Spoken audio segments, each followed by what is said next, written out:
Hey guys, thank you for tuning into ChannelBK. My name is Brian. I am actually one of the secret members of Daft Punk. I am the third member of Daft Punk, obviously here. My inspiration is not that exciting because I have a Master Chief helmet and my lovely beard's coming out, but it's okay because I am very excited to talk about Daft Punk's sophomore album, our album, Discovery. And unlike the last video, when I was on the ground, I am going to try my hardest to get through this review with my own robot helmet, even though Master Chief is not a robot. And I just thought that, you need a little stupidity with these reviews. Let's get into it. Oh, do I know where the light is? Oh,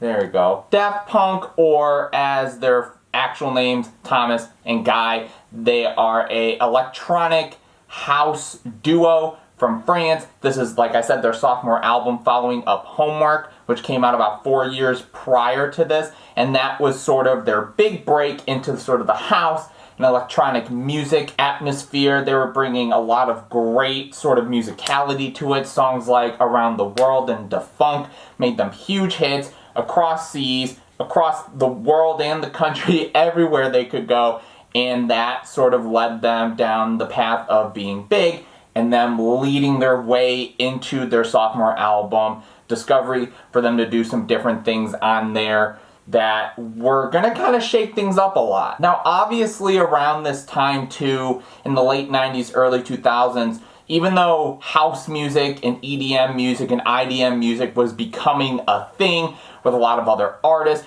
it was sort of becoming a little bit more of a mainstream pull. A lot of more mainstream artists were grabbing a lot of the sounds that these artists were bringing and making them into their own music. It sort of permeated pop culture, and obviously, as you could see down the road, it's even become a more huge phenomenon with so many styles being revolutionary and changed up, like drill music or house music or something like dubstep. It became sort of a huge phenomenon, and this album sort of brought them into a very big light. And with this newfound success, even though necessarily their first album wasn't like inaccessible, they went into some more different territories with this album, more pop structure. The actual flow of the album has this really great album feel. The songs actually come in, a lot of them actually, at sort of a pop sound in terms of the length and in terms of the pop sound of vocals like Romanthony or Todd Edwards, or even the group themselves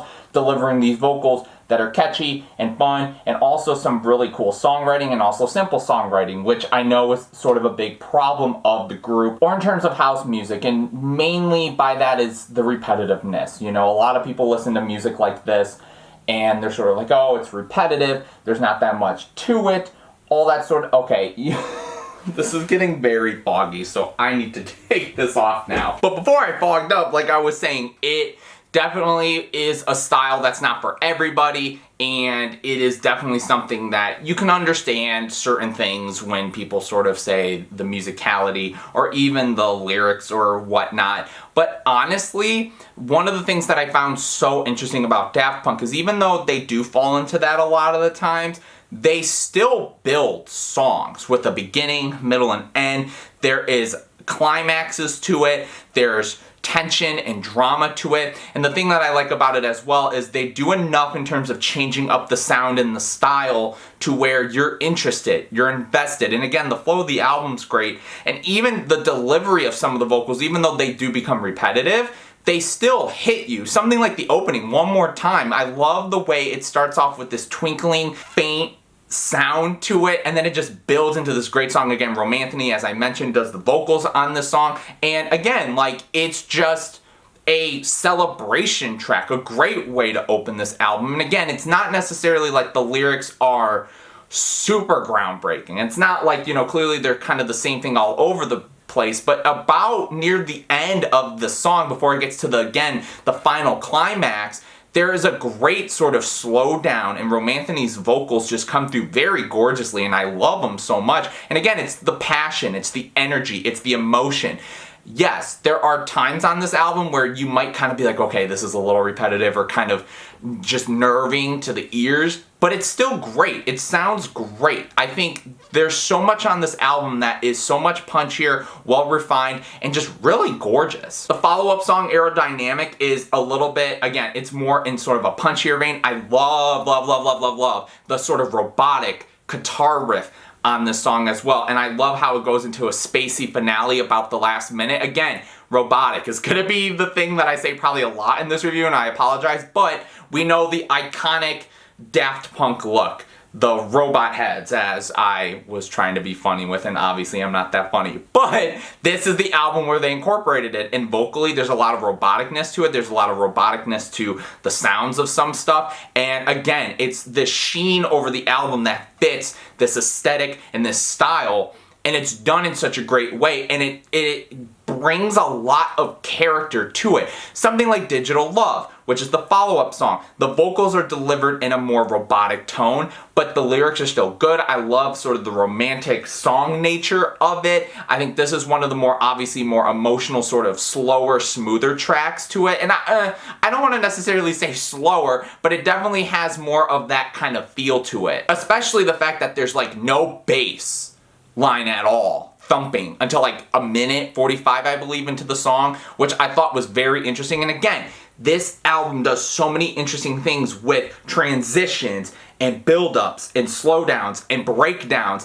and the band is just so great on it, and they've been good at it before, but this is them refining it. This is them going bigger. This is them really honing in their skills. We follow that up with Harder, Better, Faster, Stronger, which is a very iconic song. I obviously knew of it from a viral video on YouTube where the guy was doing sort of the hands and that sort of thing, and obviously Kanye West sampling it on Graduation, and it's a great song. Again, people think it's repetitive, but the way it builds, the way the vocals themselves get faster, the breakdowns near the end of the song, again, they spice it up with different things here and there. It's not the same thing you're hearing over and over again. And again, it brings this energy to it. It's simple. But just like the opening to this album, it gives you this energy of, even though I might be looking too much into it, it's this whole, you gotta go better, you gotta go faster, you gotta go stronger. It's that energy to drive yourself. And with the music behind it, you're like feeling it, and you're like, yes, I want to do that. And it's not overly complicated, but it fits with the music because you're hearing that and then you're hearing the music, and it's just a great combination. Crescendos follows it up. I think this is my favorite groove on the entire album. I love, oh my god, this song is so fucking funky and groovy. I love it. I love the group vocals of it. I love just the transitions on the song. This, in my opinion, is my favorite song probably on the album, just from the sound of it and the way that it builds and progresses.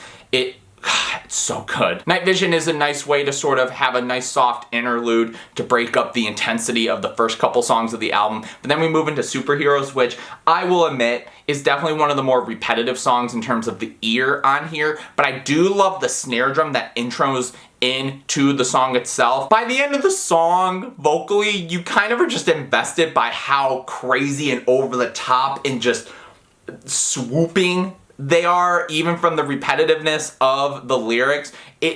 At a certain point, I was like, okay, I'm into this, I buy it, I liked it. It was definitely one of my least favorite songs on the album, but I think the actual passion behind it is infectious. High Life is another really great song. The builds on here are incredible. I actually think the transitions on this song are some of the best on the entire album as well. And then we get to something like Something About Us, which is a little bit more, again, something like Digital Love. It's a little bit more romantic, but it is smoother, it's silkier, it's sexier. I love the bass and just the funkiness on the song, and it slows it down. The vocals, again, I think fit perfectly on top of the instrumentation, and it's really kind of one of the only times on the album, besides like Night Vision, where you're able to sit back and you're not like going crazy with the, doing that whole whatever thing. Voyager, I think, in terms of sonically, is probably the best sounding song on the entire album. The crisp guitar riffs and even the crisp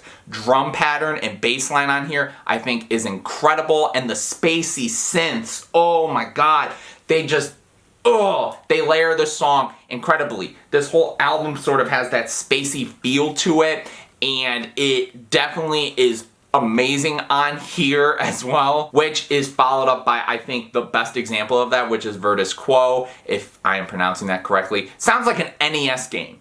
The sounds, the sonics of this, it sounds like a soundtrack song to like an NES game, and it's great. And I love all the little nuances they put on the song and all the little, just the specifics to this song, I think are incredible. I feel like these next two songs are definitely some of the more different songs in terms of what we've heard on the album. Short Circuit, which is hella psychedelic.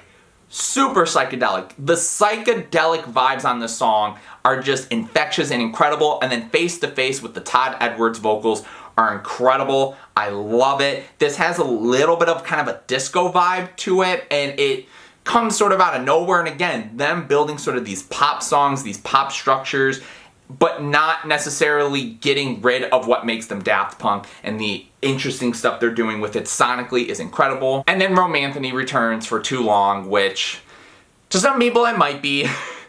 I think so, because the song is like 10 minutes long. However, I think in terms of a conclusion to the album and a way to tie it all up, it works. The vibe and the progression of this song is infectious. Again, it's a 10-minute song that you just kind of vibe with it the whole time, because the way that Guy and Thomas just switch it up every little bit, and just again, the build is so passionate, and again, the vocals might be repetitive, but the way they build the actual sonics around it makes you sort of forget that and makes you invested in where's it gonna go next, where's it gonna go next. That's my favorite thing about house music. You know, I feel like a lot of times people make fun of like EDM or house music, and you know, there are definitely people that kind of put it or use it in a specific way that isn't that interesting to me. But when you get something like this album, the emotion is so there.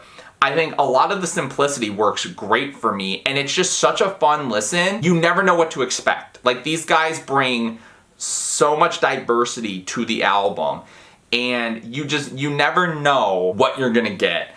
And it's incredible. It's great. This is a great dance record. This is a great house record. And obviously, as you've seen, this record is so influential. And Daft Punk themselves are so influential. And what they've ended up to go on doing after this too is incredible. And this, I think, is some of the best that they've done in this style, and some of the best and some of the most expressive stuff they've ever done as well. So, Discovery, Daft Punk, phenomenal album, classic album. If you guys like it as much as me, leave it in the comments below with all, you know, the favorite tracks, all that fun stuff. And if you liked, please like, please subscribe. We have more classics coming. We have old classics. You can check them all out, because you know what? People seem to like them, and I hope you guys do too. But without further ado, thank you so much for watching, and thank you for tuning into Channel BK. Peace out, guys.